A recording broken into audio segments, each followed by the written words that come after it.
Today we are going to learn Unit 3, Chapter number 9, Strategies for Enhancement in Food Production. So let's start with Green Revolution.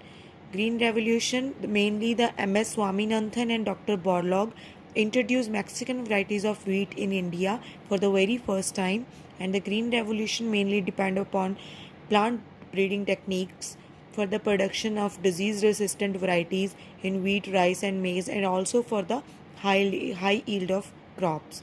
And now comes to plant breeding. That what is plant breeding?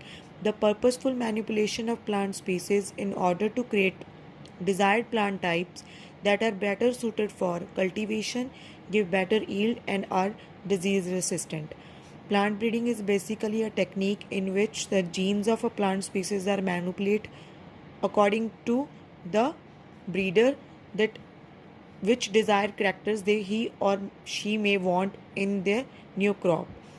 Plant breeding and hybridization are basically the same terms, and the procedure for hybridization or plant breeding includes mainly 5 steps.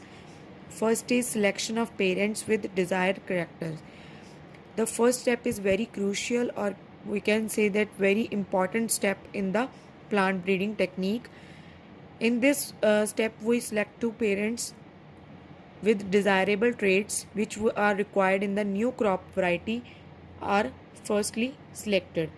The parents which we select in first step must have or should have desired traits which we require or which we want to develop in new crop variety. After selecting the parents, next step is selfing.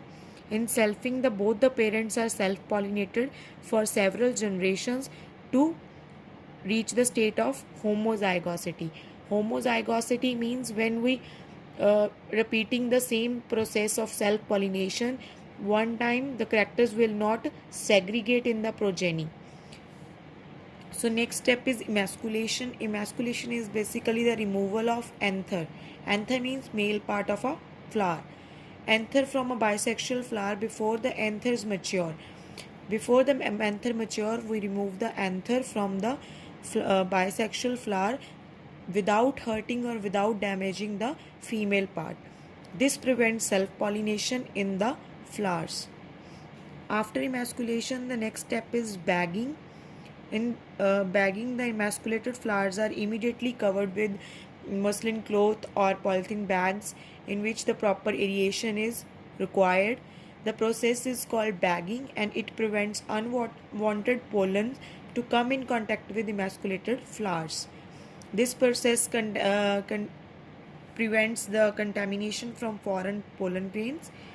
And next, after bagging, the last or very important step is tagging. The emasculated and bagged flowers must be tagged by writing every step with date and time. After when we bagged the emasculated flower, we have to tie a tag with emasculated flower on which date and step, every step, date and time should be written.